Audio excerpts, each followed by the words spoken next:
take my people with me. Together we are going to a brand new home, far across the river. Can you hear freedom calling, calling me to answer? Gonna keep on keeping on.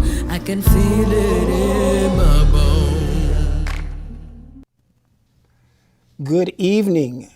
I'm Reverend Mark Hughes, and I'm the Executive Director of the Vermont Racial Justice Alliance, and you caught me again on Juxtaposition, issues affecting black folks affecting change. Who they are. Well, who she is, rather. Just the iconic passings of a lot of legendary individuals over the past years. We're going into 2025. Yep. So paying homage to ones like the musical greatness of Quincy Jones this year. Jones. So that was a great loss. Oh my God! Yeah, I cried. Yeah. So American poet Nikki Giovanni and writer Yolanda Cornelia Nikki that's Giovanni a real name, Jr. She's a junior. She's a junior. Yeah. She was an American poet, writer, commentator, activist, and educator, one of the world's best-known African-American poets. Yeah. Her work included poetry anthologies, poetry recordings, and non-fictional essays and cover topics ranging from race and social issues to children's literature. Yeah. Big RIP to Nikki Giovanni. Big one. So starting today, I thought what we do is we come on. Remember Dr. King? Dr. King said it best. He was like, "Where do we go from here?" And I think a lot of folks are saying that. With the recent election, everybody's talking about, oh my God, what are we going to do? A lot of people's hair is on fire. A lot of people are scared, quite frankly. I know a lot of our allies are just tired. A lot of not just unrest, but just exhaustion. There's a lot of disassociation too. There's a lot of people just emotionally over the previous 4 years. Right. It's been a roller coaster in reference to how people are feeling, but we're talking about just like the social feelings in community, within communities. And even that word community, how that's, in my opinion, that's what I'm seeing and hearing as a call for 2025. Find more spaces of community, find more spaces of peer support and coming together. So that's another reason why the Richard Kemp Center is such an important space within the community. You always plugging the Richard Kemp Center, man.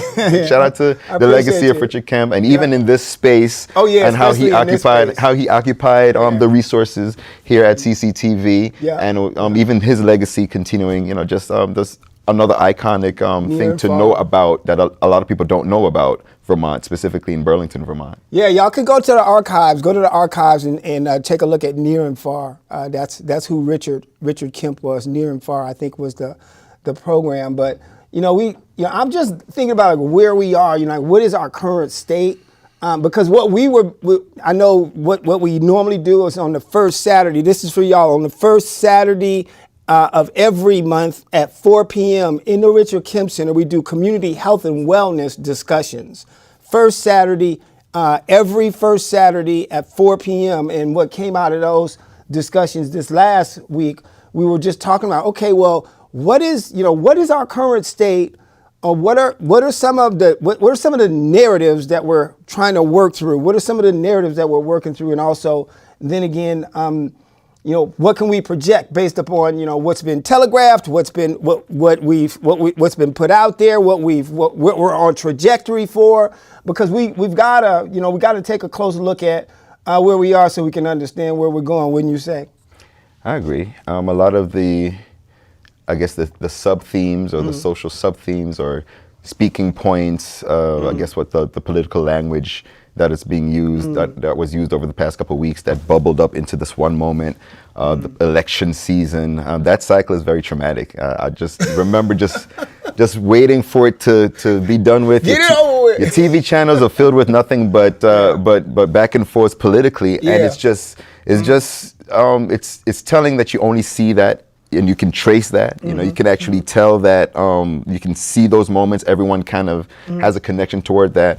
But it's also a thing where you can look at the data, the analytical factors that can actually support that. And I think a lot of ways that people were dissociated from just basic information and misinformation. Misinformation. Yeah, that too. So a lot of the expectations or the anticipations and anxieties of what is going to happen next. We're looking at what's happening in January. We're counting down. We're having a time countdown, and that's being compared to the rhetorics and all the speaking points that were all in the swell during the elections process. And combined, it can either implode or explode, right? It definitely got ugly. It got ugly. We had like black people in the Midwest eating dogs, and it was just, it's just all kind of inflammatory rhetoric. I mean, race and racism was like super weaponized during this cycle. Almost. And I believe a lot of it, that folks didn't really talk about it. I mean, there was no real counter narrative. You know what I mean? You didn't really hear people coming back saying, wait a minute,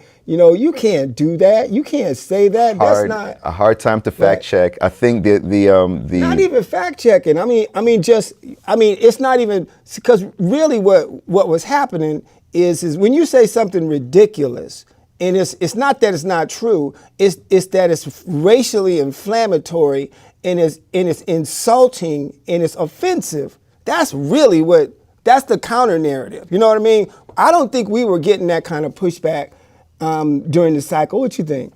It's just a hard thing to take in compared to where we are. We're going into 2025. Right. There's a lot of rhetoric that we were hoping that would have been buried after the successes or the actual pushes that came from the civil rights, the legacy of the civil rights movement. Exactly. And hopefulness was a part of the vocabulary that was interjected into culture. We were hopeful. We were together. Pandemic was rolled around. We were all in this together. We were supposed to be playing a part. But then we all saw that after shutdown, things like that, we all found the space that we were in over race. Well, they thought.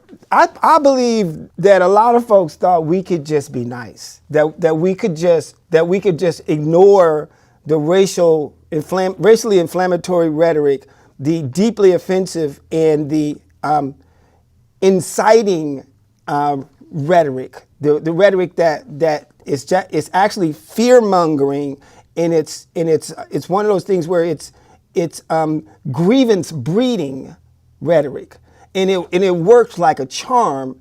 And I think that many people. I have no affiliation to any political party. None of you serve me very well. None of you serve any of us very well. So, but the whole idea of how to respond to that, I think it was miscalculated. And you talk about racism being, of course, the systematic, the fact that it's deeply rooted. A lot of the things that we look at back over history, you talk about a backlash from the 60s in reference to the policies that came out of the civil rights movement. Yes, sir. So a lot of those forward-moving policies got really a lot of kickback based on, I think it was just kind of going back to guerrilla marketing. Something you'll see the rhetorics that you would hear in social, in interculture, in your workplace, in your common communication, right? And then you compare that to the PG, what you're supposed to talk about, and you find this gray area of understanding. But if you look back in time, you found that these tactics of fear mongering were always it's deep. That's as old as the day is long. So maybe in 2025 we can come to an understanding or a general saying that okay, we can see that we with all the data that we have, the information that we have. I guess we need to normalize logical information gathering, because after the fake news and the misinformation wave, it's hard to find a space of clarity. It's hard to find a space of, okay, this is where we're coming from. Is a part of it, Roy, is that we just have like the attention span like of a gnat. And it's like, or maybe we just don't do history very well, because we're talking, you go back to Reconstruction and you look at what happened when Reconstruction fell apart. And you go to the civil rights movement and you look and see what happened with when that fell apart. And yes, there was, at its apex, and believe it or not, folk have a tendency to believe that the civil rights apex was, somewhere in the 90s or in the 2000s. No, it wasn't. We actually, affirmative action and equal protection and all that stuff, that stuff was immediately pushed back on in the early 70s. They began to dismantle much of that. And when the Warren Court transferred out, there began this picking away at our civil liberties. So it's been a process. White Christian nationalism obviously contributed to it, but it's been a picking away at it, Another thing that I feel that has been crucial that we haven't really, that's a part of you can see it, you can track it, is the element of social media. I remember the days when a certain president a couple years back wasn't allowed to even have his BlackBerry around. That was so taboo. For him to have a Y'all know who that was. For him to have a social media connection was heavy because of the weight that he had as a world leader, as a president. He was supposed to have not that much of a social commentary, to now we're having the in-depth inclusion of how we navigate social media, how we see and receive information, and what things are, where things lie. That's an element that we have to take into account. We didn't even get to the setup. This is good, though. This is good. We're going to come back to this conversation because the program is not long enough, Control Room. But here's what we'll do, though, is take a look at this one slide, and I just want to just talk a little bit about it, because and just hold that until I ask you to stop, because what I really want folks watching this to get at is this legacy of slavery that we call systemic racism, and the impact that it has and upon whom. And what that is that is an economic development impact that it has on everybody. Everybody is impacted economically by the legacy of slavery adversely. In addition to that, what we've come to understand, and I hope everybody sees this by now. By now, I hope you can see now that the legacy of slavery actually places our very democracy at risk. That is what we are experiencing. That is the era that we're actually entering into. And at the end of the day, and I'm going to thank you for the slide after this, is it's jeopardizing the health and wellness of all Vermonters. Thanks for that slide. And the reason why I bring that up is because this work, and I know people are tired. I know people are exhausted. I know people are afraid. But this work, this is all of our work. I know we've been talking for years, talking about how there are some, especially our allies, who benefit by doing nothing. And that's no less true. That's no less true. But at the end of the day, when we do something, we all benefit. When we do something, we all benefit. And at the end of the day, doing nothing, you benefit actually less than you think you do. So I just wanted to bring that out because there's so much more work to do.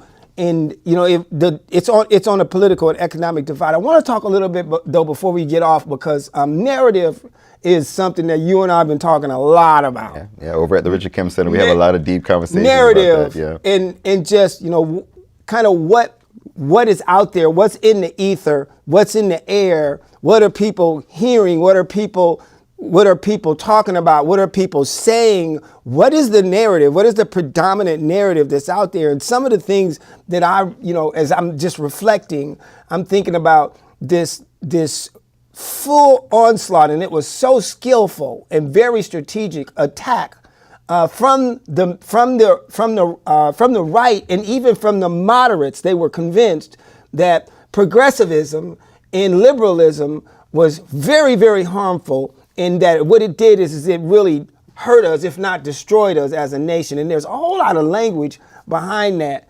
And so just getting into that kind of conversation is, y'all and y'all's wokeism, and you guys are, I'm just using the buzzwords, defunded the police. There's no rhetoric about divesting and reinvesting. There's this language that folks are out there throwing around, and it incites, it's inflammatory, and it's rhetoric that actually it creates grievance, discords, grievances, lack of clarity. Yeah. And it trickles into our local or closest areas or local areas right here in Vermont. Right here in Vermont. The conversations recently about public safety was a hot. Public safety. Ain't nobody's. I don't feel safe.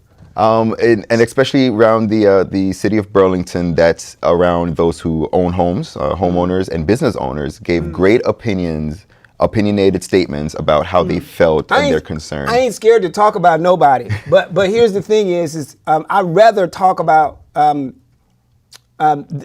tools that are being used, and what I'm saying is because you even if you listen closely, you will hear all of a sudden it's okay to call people names. Now, I'm not talking about that ridiculous stuff that you hear from the big guy. I'm talking about stuff like they're criminals. They're drug addicts. They're thieves. Did you pick up on that? I mean, right now it seems like that's the thing. It's like there's new language. The name calling, of course, we can say if we've got anything from the previous administration, was this culture of being very, very vicious with the name calling, very vicious with the catchy catchphrase titles that you can put on someone, especially when they hold a opposition space. So I would almost say that's something that we earned from a previous administration that didn't do us any service socially to use. We're just given bad tools. Just bad tools. Yeah. But I'm just thinking about what I'm thinking about is again, when I think about narrative, it's that all of that again, like that wokeism, and it's like, oh yeah, in CRT, and you got our children hating themselves, and you got real boys going into the bathroom with girls, and it's just so much inflammatory language that they weaponized actually, and they created this wokeism, quote unquote, narrative. They even start using words that folks who are progressives and liberals, they use these words in their normal vernacular, and they turned them up on their heads, and they weaponized them, and then they started with the name calling too, and it worked like a charm. And I don't think that anybody knew how to push back on that. I don't think anybody knew how to call a racist, because a racist is a racist. I don't care whose family he's in or how many iterations you want to go through. You just got to call a racist. And if you have racist policy, that makes you a racist. Okay? So people became afraid to say that. So I think, again, with the weaponization of our tools that were turned against us, the narrative just got really ugly. And it wasn't helpful for spaces that were needed to form trust and alliance with towards certain goals. And when it comes to political understanding, political clarity, at least from my perspective, trying to understand more, it was good to have places that at least stood on some consistency for clarity. Once again, plugging back to the Richard Kemp Center and that space being a resource for data-driven support and data-driven tools, the tools of data that can be used to actually pinpoint, show reference, show the consistency of certain things in action. The ones that I'm getting to understand more based on the conversations and based on some of the programs that are at the Richard Kemp Center, understanding some of the work that has been done through the Vermont Racial Justice Alliance to push some of the political the political moving things, such as the reparations movement. Absolutely. I want to go to some of the other things that were happening, because we were talking about the current state. Before we went into this next slide is something. There was, before we went into the election cycle, and this had been ongoing, there was in full play a complete rollback of affirmative action. So this was, I call this a pre-existing condition. Is we had already completely eradicated with the Harvard University in North Carolina, Chapel Hill decision that happened, I think about 18 months ago, almost 2 years ago. We had nailed the final nail in the coffin of affirmative action, and that's important to center in what we're talking about, because it gets worse. We're going to just go through a couple different slides here. The USDA loan forgiveness, that was challenged. They were attempting to level the playing field on some disparities that were created as a result of policy that was challenged, that got hung up in court. The USDA disaster relief, this is disaster relief. In other words, these are black and brown farmers who are suffering as a result of a disaster. And we know, those of us who understand environmental justice, we understand why they were positioned in harm's way in the first place, and that's the reason why they suffered loss, but yet and still they got hung up in court on farm aid. And then even ARPA, the ARPA funding, we know that the CARES Act, it was really poorly managed. And what I mean by poorly managed is all you have to do is follow the money and you will see systemic racism in real life. That is, who ends up getting the money on any given program. So the CARES Act, the PPP program, people with NAT type memories don't remember what I'm talking about, but there was very, very little resources that ended up in the hands of black folks with the CARES and PPP and so forth. But when ARPA came out, there was also equal protection challenges against folks with the administration of this restaurant revitalization fund. Now get this, watch this. This is the Agency of Minority-Owned Businesses. The Agency of Minority-Owned Businesses, this is a Commerce Department agency for minority-owned businesses, designed specifically for that purpose. They have to begin serving all races. Now, and all of this goes back to the quote unquote colorblind basic analysis, this criteria that they've placed on the Equal Protection Clause of the 14th Amendment. All of this stuff is pre-existing. So what I'm telling you is with a supermajority Supreme Court, with a majority House, with a majority Senate, and a Republican president sitting in the White House, these things are not going to get any better.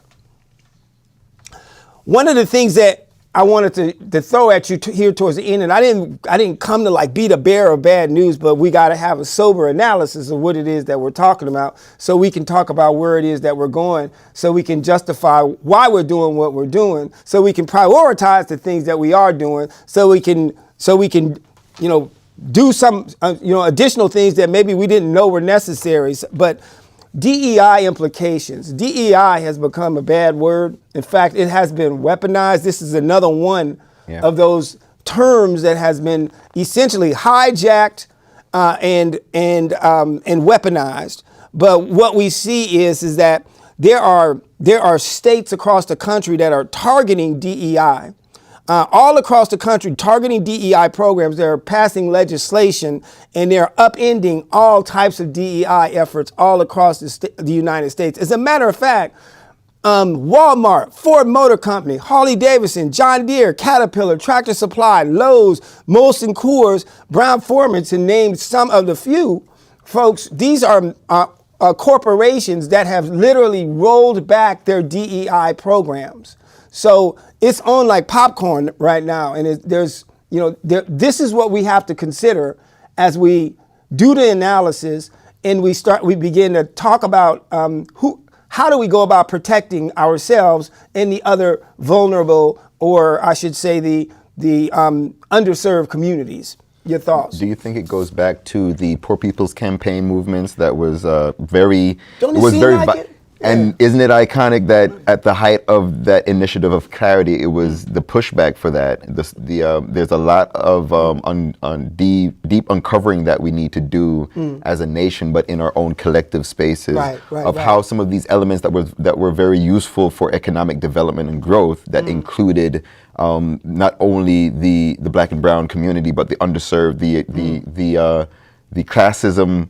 Space of it, the fact that the Poor People's Campaign... Show that slide while he's talking. The Poor People's Campaign was supposed to elevate and provide economic equity across the board, and how that was shut down. That backlash. And I put the slide up because, why is it even necessary? Here we have like a litany of policies, government policies, that actually created wealth, white wealth, in America.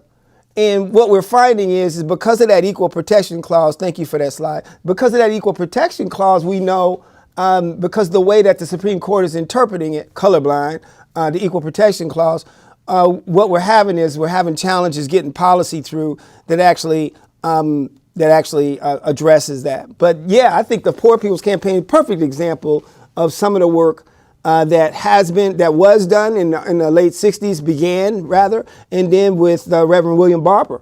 The Poor People's Campaign, now they call it a National Call for a Moral Revival. That's real, right? So we definitely want to get on board with that. Let me tell you a couple of other policies. Check this next slide out. So economic justice is going to be one of the things that we're looking at. Reparations Task Force, we're back to that. There is a Reparations Task Force in the city of Burlington. I bet you didn't know that. They don't want you to know. Equal protection. We're completing the constitutional amendment here in the state of Vermont on equal protection. We've already gone halfway through that. Then just a series of oversight, accountability, and independence measures. Because at the end of the day, it's not just getting what it is that we deserve. It's also protecting ourselves during this time. Increasingly, it's going to be more important. And then finally, how do we go about expanding the human rights? How do we go about expanding the Human Rights Commission? Because they've been grossly underfunded for decades. So all of this, really what it comes down to is folks, think about it, is that you got like four categories of folks. We know that Black and brown folks that are under threat. We know that the policing apparatus, Department of Children and Families, the criminal justice system, Department of Corrections, and so forth. We know that those things have always had a heavy hand on Black folks. We know that, and that's not going to stop. We know that our undocumented folks, but migrants, are going to increasingly there's going to be more pressure. We also know that our women, because not just for their autonomy, their reproductive rights, but just in general. Because they've historically always been marginalized because we live in such a patriarchal and misogynist society. They are still under full attack. And then finally, we understand that the LGBTQIA community, specifically on our trans folks, we know that there is an assault that's happening right now against them as well. And all of these things are being amplified as a result of these this incoming administration. You notice I ain't said his name once, but as a result of the incoming administration, and that's cool. The thing is it's all about you understanding where the threat is coming from, understanding the vectors. That is to say, what avenues are these categories going to be attacked from? Then we can start talking about what are some of the things that we can do to refortify, to build protections around, and to lift up these underserved communities. Your thoughts?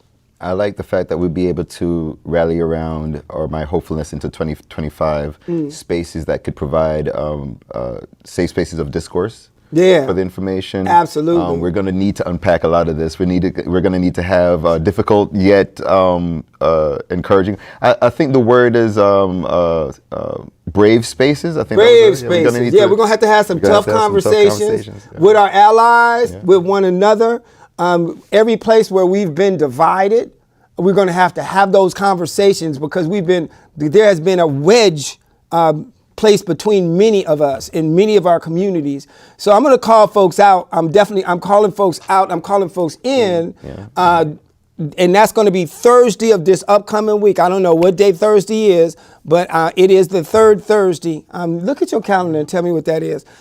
So come out to that, because what we're going to do is we're going to go ahead and continue our partner meetings. This is the third Thursday. You see it, the fourth bullet from the bottom here. I'm going to talk through some of these things. We're getting ready to get out of here, but I did want to leave you with some ongoing happenings. The third Thursday, if you're listening right now, what's the number on that? 19th. The 19th. So make sure you come out Thursday the 19th. That's at the Richard Kim Center.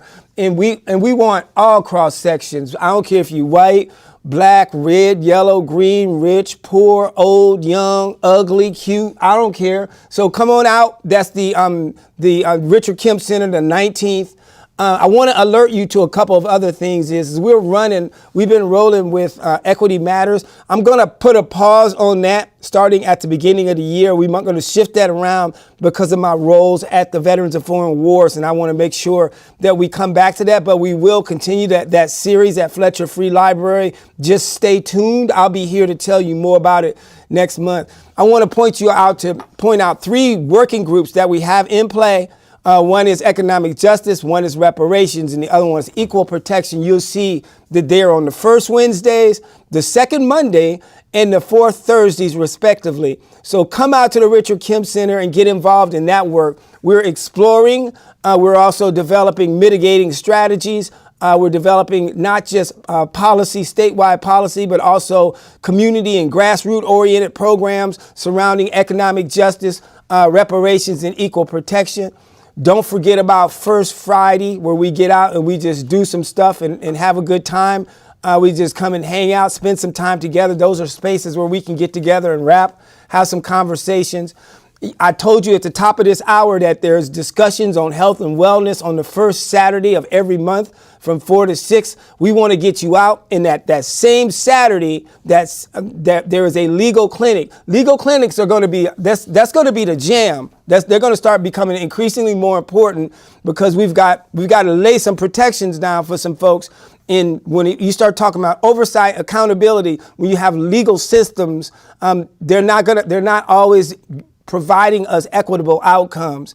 And so when it comes down to how do we go about ensuring that those outcomes are equitable, yes, oversight and so forth, but we need lawyers. So we're going to be doing that as well. So I think bottom line, should we be encouraged?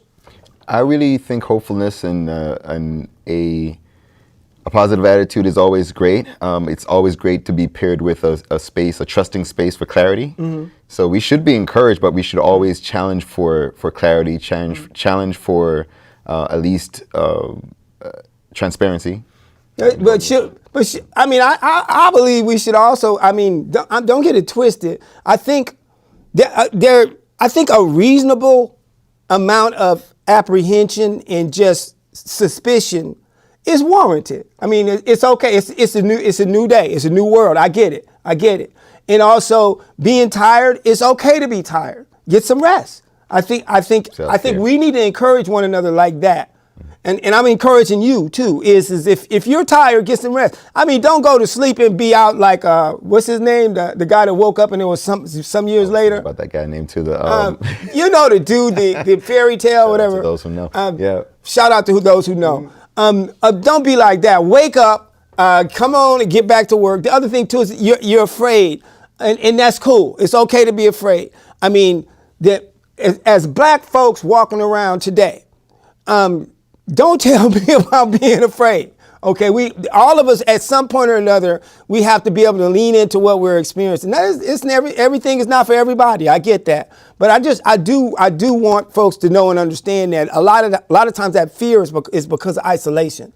Because of isolation, do not isolate yourself. Not at this time. Now it's time to come out. Now it's time to get with people, and people ain't Zoom. So come on out. That should be a shirt. Let's get together. That should be like on a brand. Let's get out of here. Yeah. Hey, you heard it here. This is Juxtaposition. This we got issues affecting black folks affecting change. We here. We're gonna do it. We're gonna make it do what it do. We're gonna continue doing this. I hope I see y'all come out and support some of the work that we're doing. Bring some other ideas. And let's get it done. We're gonna be okay. We're gonna get, just like every other time in history, we're going to come out of this okay. Final thoughts? Come out to the Richard Kemp Center. We got a whole lot of things going on. Let's make it so. Okay. Good night. Juxtaposition. Peace.